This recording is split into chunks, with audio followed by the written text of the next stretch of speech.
শিবির কেন পরিচয় গোপন করলো? এইটা তো আসল প্রশ্ন না। আসল প্রশ্নটা হলো, ঠিক কতটা নৃশংসতা চালানো হলে একটা দলের সভাপতি তার রুমমেটকেও সেই দলের কথা বলতে ভয় পায়?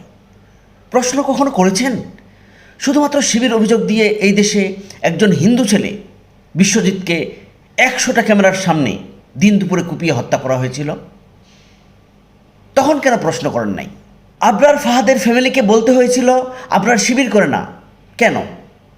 কারণ আবরার যদি সত্যিই শিবির করত তাহলে আবরার হত্যা জায়েজ হয়ে যেত। প্রশ্ন কখনো করেছেন কেন একটা গণতান্ত্রিক রাজনৈতিক দলকে এতটা সিগমাটাইজ করা হয়েছিল? করেছেন কখনো?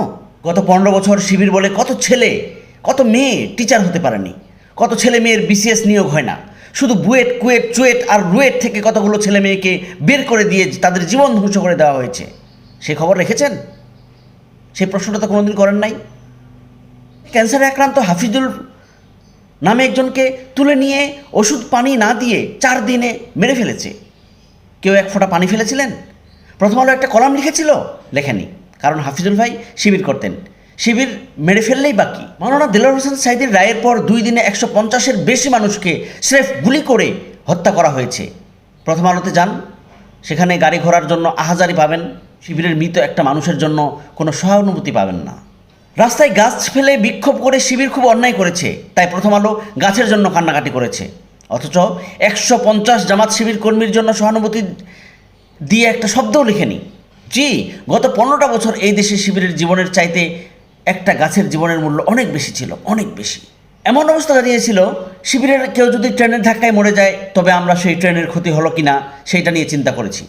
শিবির মরেছে, মরুক, ও তো মরারই ছিল। জি, আপনারা এমনই একটি সমাজ গড়ে তুলেছিলাম। গত 15 বছর শিবির মাথা বের করলেই সেই মাথা উড়িয়ে দিয়েছেন। আর এখন অবাক হয়ে বলতেছেন শিবির প্রকাশ্যে আসে না কেন, ওরা এত দুষ্ট কেন? প্রকাশ্যে আসলেও বলেন আসলো কেন, ওরা এতদিন ছাত্রলীগের ব্যানারে ছিল কেন? এই যে ভুল প্রশ্ন, এই ভুল প্রশ্ন করার জন্যই হাসিনা শেষ পর্যন্ত আমার আপনার উপর গুলি চালানোর সাহসটা পেয়েছিল। সেটাকে একবারও ভেবে দেখেছেন? ভুল প্রশ্ন করলে ঠিক উত্তরটা পাবেন কিভাবে? ঠিক এভাবেই। বরং প্রশ্নটা করতে শেখেন। কিভাবে প্রশ্ন করতে হয় সেটা শিখেন, প্রশ্ন করতে শিখেন।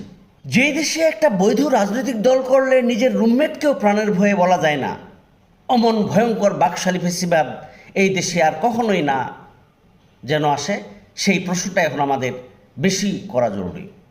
আল্লাহ হাফেজ।